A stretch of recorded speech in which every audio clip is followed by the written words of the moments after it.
Welcome back to AM Northwest. On Martin Luther King Jr. Day, there are several ways that we can give back to honor his life and legacy. Here to share more about an annual march put on by Don't Shoot PDX, we welcome their founder and executive director, Teressa Raiford, along with board president Taishona Carpenter. Good to have you both with us. First of all, talk to me about Don't Shoot PDX. You're the founder. What does it mean? Why'd you come up with this idea? Well, Don't Shoot Portland is a community action plan, and we started the organization in response to unsolved and, violence that was happening in our community. My nephew was killed in gun violence in September of 2010. Oh my God, I am so sorry. Yes, and after his murder, I was like, what are we doing in our community to let the children know who they are, their values, their ethics, their traditions, and their families? And so asking those questions and trying my best to be a participant in civics so we can get those answers, it brought me into the awareness that maybe we need to kind of reclaim some of the values that Dr. King had. Right. And obviously he was a victim of gun violence as well. So when we celebrate his birthday and we're honoring him, we're commemorating his legacy. And I felt that this generation needed to learn about really who he was outside of the I Have a Dream speech. And so we started organizing. That's so true, right? I mean, I think young people know about I Have a Dream, but not much else. Absolutely. And so through the work that we do, not only do we do the annual Reclaim MLK March, but throughout the year we do mutual aid, direct advocacy, we do critical response work, we do arts and education programming, and it's really to just keep people engaged in their community so that they feel a sense of belonging. Right. Give me more detail about those programs. Mutual aid? Yeah, so mutual aid is basically bringing community together to bridge resources. It's more about seeing something, an issue in your community. Maybe you have unhoused neighbors, maybe someone has food insecurity at home. Being able to bridge those gaps by using community power. So if it's organizing, clothing drives or food drives, just among your own neighbors or your own group of friends or colleagues, that is an act of mutual aid. And so we bring that into our communities by, if there's a need, we reach out to community and that need gets met. Do something immediately. Yes. And we build community around that. So everybody is a participant. It doesn't just fall on the, the shoulders of Don't Shoot Portland. We bridge those communications through our community through this activism work. And it really does make a difference. We're seeing the response for families in Los Angeles right now.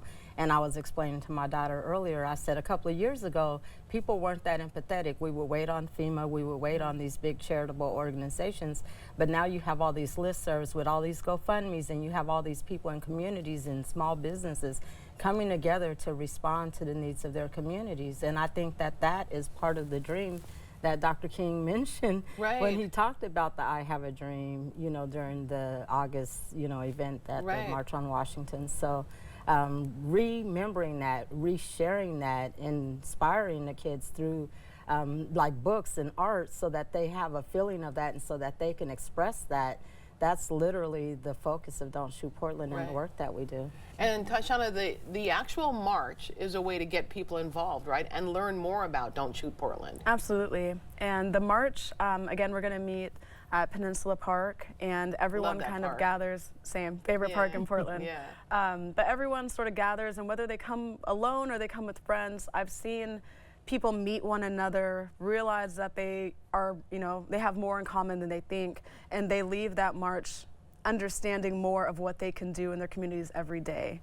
So it's a really great opportunity for people to not only get familiar with our work, but to get familiar with each other, because at the end of the day, I think that we're going to end up, when things happen in our lives that are out of our control, we're going to end up leaning on the people that are closest to us, maybe not family or loved ones, but literally in the vicinity.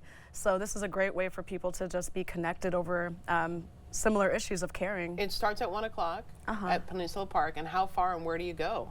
Well, we travel down Rosa Parks because, Peninsula Park is on Rosa Parks Boulevard, which used to be Portland Boulevard. But we take Rosa Parks east, and then when we get to Martin Luther King Boulevard, we take Martin Luther King Boulevard south to the convention center. And this will be the 10th year of the march. Last year it got snowed out, so we weren't able to do it.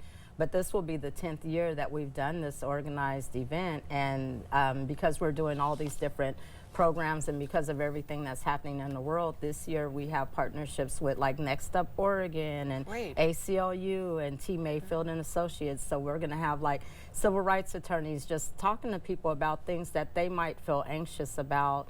We have, you know, Next Up organizing with youth so that they can be participants in civics. We have T. Mayfield and Associates so that they can be there to support people that need mental health support and want to find ways to kind of like promote healing throughout this time that everyone's so up in the air. We want people to have Portland as a place to land that feels safe to them, that does promote inclusion, because we are on the right side of history here in the city. Absolutely, absolutely. I've got to ask you, how proud of you are you of your mom? I mean, this is incredible what she's doing, right? And what you're doing with her. Yeah, I mean, a lot of my friends that I went to high school with, we do have different last names. So I'll post, you know, a selfie on Instagram or something, and they're admirers of my mom's work. Wow. And so they're always, you know, wow, that's so cool. And I literally feel the exact same way, where I'm like her biggest fan. But yeah, I'm just really grateful that I've been able to learn from someone like this, and she's taught me to be selfless and, you know, full of love and compassion, even when it's difficult, because the world we're living in has its challenges.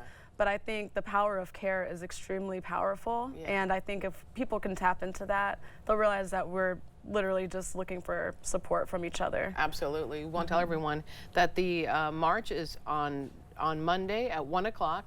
On Peninsula Park, at Peninsula Park. That's where you'll start. We're going to put all the information for you on our website at katu.com. Thank you both so much. And thank you for what you're doing. It's great. Thank you for having us. You bet. All right, we'll be right back with more AM Northwest. Don't go away.